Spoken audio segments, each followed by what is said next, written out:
हरे कृष्णा दोस्तों, मैं स्वाति मिश्रा धार्मिक सुरभि चैनल में आप सभी का स्वागत करती हूँ। माघ अमावस्या का इस महीने में विशेष महत्व है। तो माघ अमावस्या को मौनी अमावस्या के नाम से भी जाना जाता है। इस अवसर पर बहुत बड़ी संख्या में श्रद्धालु गंगा जी समेत जितनी भी पवित्र नदियां हैं उनमें आस्था की डुबकी लगाते हैं।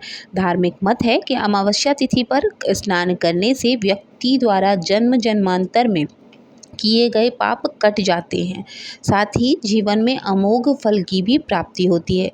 मौनी अमावस्या के दिन पूजा जप और तप करने के साथ साथ दान पुण्य करते समय मौन रहने से और जो भी आपने दान किया है उसको गुप्त रखने से व्यक्ति को सभी प्रकार के शुभ फलों की प्राप्ति होती है।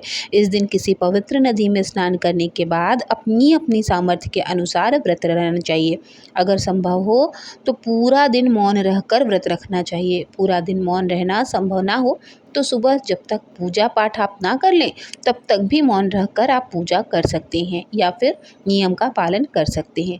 तो चलिए आपको बताते हैं कि इस बार मौनी अमावस्या कब है और स्नान दान करने का शुभ मुहूर्त क्या रहेगा। पितरों के निमित्त तर्पण का शुभ समय कब से कब तक रहेगा और राहु काल का समय क्या रहेगा। इस बार अमावस्या तिथि प्रारंभ होगी 28 जनवरी मंगलवार शाम 7:36 से और जो अमावस्या तिथि है वो समाप्त होगी 29 जनवरी बुधवार शाम 6:05 तक।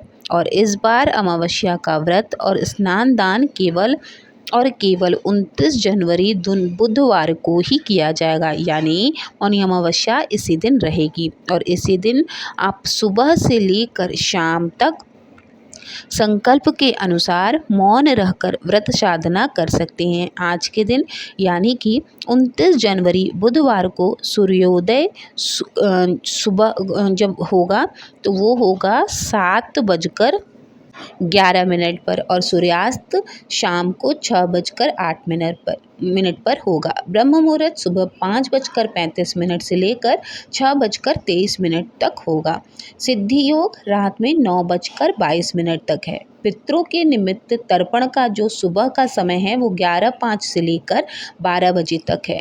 इस दिन राहु काल सुबह दोपहर 12 बजे से शुरू होगा और 1:30 बजे तक राहु काल रहेगा। तो राहु काल में किसी भी तरह का शुभ काम करने से बचना चाहिए। इस समय में आप राहु और केतु ग्रह की शांति के लिए लोहे का दान कर सकती हैं। मौनी अमावस्या के दिन शाम के समय में तुलसी जी के पास घी का दीपक ज़रूर जलाना चाहिए और मौनी अमावस्या के दिन दान अवश्य करना चाहिए। मौनी अमावस्या के दिन क्योंकि जो पितरों के आप निमित्त कार्य करते हैं उस दिन उनका स्मरण करना बहुत ज़रूरी होता है। इसलिए ओम पितृ देवताय नमः इस मंत्र का 11 बार जप करने से पितरों का आशीर्वाद अवश्य मिलता है। मौनी अमावस्या के दिन सात्विक भोजन ही ग्रहण करना चाहिए और इस दिन अपने अपने सामर्थ्य के अनुसार दान देने से सभी ग्रह शुभ फल प्रदान करने लगते हैं। कुंडली में यदि किसी भी प्रकार का दोष हो तो उस दोष के निवारण के लिए बहते जल में काले तिल प्रवाहित करने चाहिए। इसी के साथ साथ शाम के समय में अपने पितरों के निमित्त अगर आप कहीं कुंभ में हैं, महाकुंभ में आप गए हैं स्नान करने, आप नहीं आ सकते हैं वापस, तो आप क्या करेंगे, घाट के किनारे जहाँ भी आप रहेंगे वहाँ घाट के किनारे एक दीप जला दीजिएगा। अन्यथा और उसको पानी में आपको नहीं बहाना है, दीप को आप हमेशा घाट पर ही जलाएं। इसी के साथ साथ जो लोग घर पर हैं, कहीं नहीं गए हैं, अपने ही घर पर हैं, वो अपने मुख्य द्वार पे सरसों का या फिर काले तिल के तेल में लंबी बाती का दीप लगाकर दक्षिण दिशा की ओर इसको रख कर इसका मुख उसको जलाकर वहाँ पर रखना चाहिए।